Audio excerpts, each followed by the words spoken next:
Deixa eu te fazer uma pergunta que pode mudar tudo.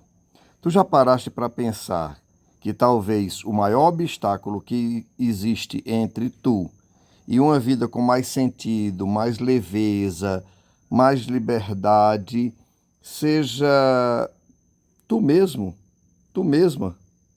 Não, sério. Pensa comigo.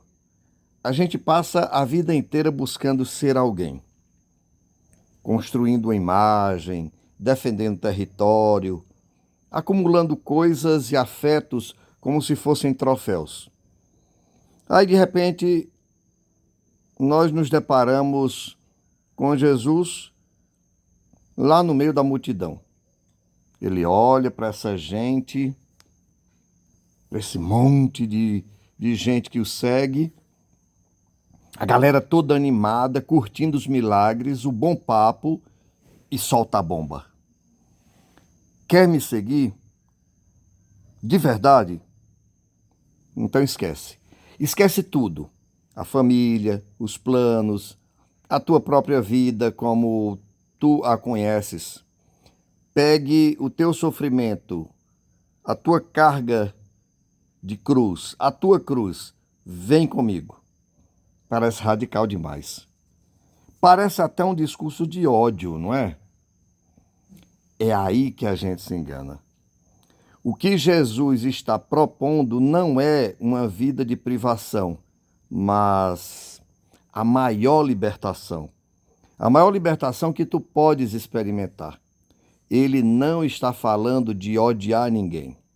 Ele está falando de uma virada de chave interior, de uma mudança de software na nossa alma. Ele está apontando para um conceito que a ciência da análise humana hoje, modernamente, falaria de certo modo, de morte do ego. O ego é aquela vozinha dentro da gente que fica o tempo todo sussurrando: e eu? E os meus? E o meu bem-estar? E a minha imagem? E a minha segurança? É a construção mental que nós fazemos para nos sentirmos importantes e no controle. O problema é que esse ego, quando ele fica inflado demais, ele vira uma prisão. Ele pesa. Como diz na primeira leitura, que foi escolhida para ser a leitura para a missa de hoje, nos domingos da Igreja Católica Apostólica Romana, o corpo corruptível, ou seja, que se corrompe, ele torna pesado a alma. E a tenda de argila, ela oprime a mente que pensa. Então nós ficamos tão pesados com os nossos medos, com as nossas vaidades, com as nossas possessões, não só de bens, mas de pessoas, de ideias, de certezas, que mal nós conseguimos nos mover. Jesus olha para aquela multidão e vê um monte de gente carregando suas próprias torres de ego, pesadíssimas, e pensando que, imaginando, se iludindo que está seguindo ele. E aí Jesus adverte: senta, calcula, faz as contas. Será que tu tens mesmo capital espiritual, grandeza suficiente para bancar essa obra? Ou tu vais começar a construir e não vais conseguir terminar, virando piada? É um chamado ao realismo mais profundo. Não adianta começar uma obra que é você mesmo, que a obra que é a construção de mim mesmo, de tu mesma, de tu mesmo. Se não estiver disposta a ir até o fim, se reconstruindo por completo.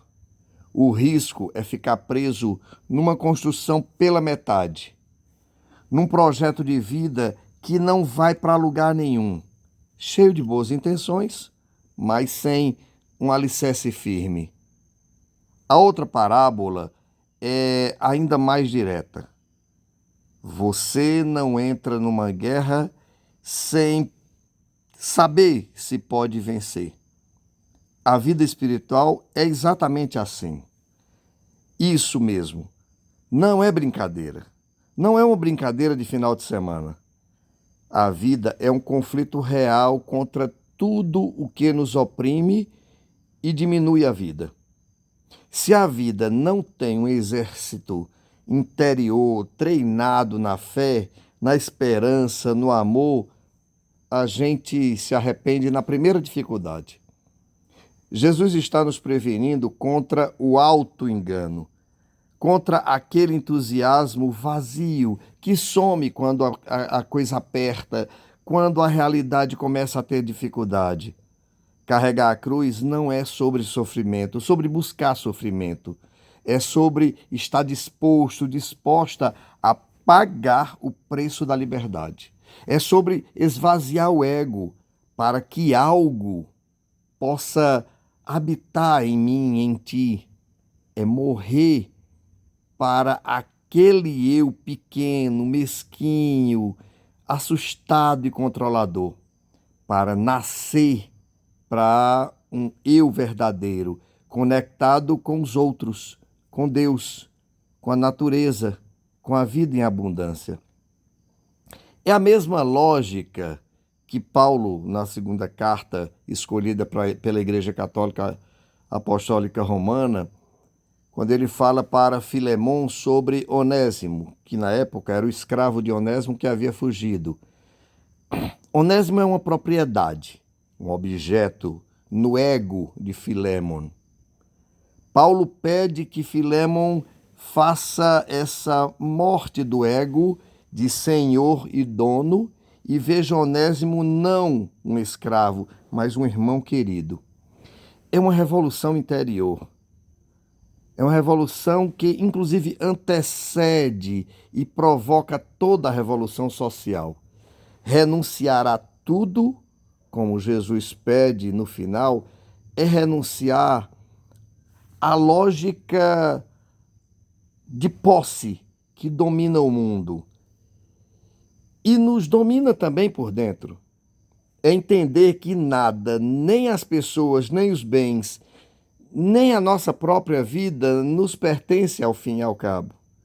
Tudo é graça, tudo é dom. Tudo é para ser compartilhado em vez de acumulado. Esse desapego radical é condição para uma adesão radical a Jesus. Não dá para seguir o caminho da liberdade com as penas que nós colocamos em relação aos outros e com nosso corpo amarrado, mãos, pés, pernas amarrados pelos nossos apegos. Nós temos que nos livrar dessas amarras para caminhar leves.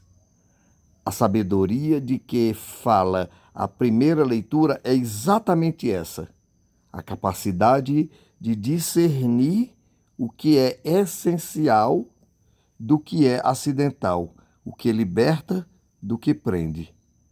É um dom de Deus que o Espírito nos dá de presente, nos laudeia para que nós possamos enxergar a realidade com novos olhos. E é aí que o Evangelho vira um manifesto de libertação para os empobrecidos. Porque um ego inflado precisa se sentir superior, precisa oprimir, excluir, possuir e dominar para se afirmar. O sistema que explora, que marginaliza, que cria pobres, descartáveis, é a expressão coletiva de egos doentes, vorazes. A cruz que Jesus nos convida a carregar é a da ruptura. Ruptura com esse sistema. É a coragem de desapegar da necessidade de ser alguém na pirâmide social para se tornar irmão de todos, especialmente dos que estão embaixo. A sabedoria do reino, como nos fala a primeira leitura, não é a dos poderosos que circulam para ter mais e dos que calculam para acumular mais. É a dos livres, que calculam para doar mais. É a sabedoria que vem do Espírito, que nos faz enxergar a realidade com os olhos de Deus, onde o último é o primeiro, onde o escravo é irmão, onde a cruz é sinal de fracasso e vira símbolo de uma vida tão cheia de amor que nenhuma morte de ego pode destruí-la. Portanto, a cruz se torna o lugar da ressurreição e da vida. A verdadeira sabedoria é investir tudo isso, é colocar todas as nossas fichas no amor, na partilha, na justiça. É o único investimento que nunca dá prejuízo, porque o retorno é a vida em plenitude. Então, a pergunta que fica é: tu estás disposta a fazer as contas? Estás disposta a encarar a obra mais importante da tua vida, que é derrubar a torre do teu próprio ego para construir em seu lugar, no lugar dessa torre, o espaço aberto e livre do reino? A aventura está só começando. Bora junto? Não é um caminho fácil, mas é o único que vale a pena. E a melhor parte é que a gente não caminha sozinho. A gente caminha junto, como comunidade, seguindo aquele que já fez todo o caminho antes de nós e nos garante: vale a pena. A recompensa é a liberdade, é a paz, é a alegria que ninguém pode tirar. É isso que te espera do outro lado do desapego. Tu topas? Pense nisso. Amor e graça para ti. Boa semana.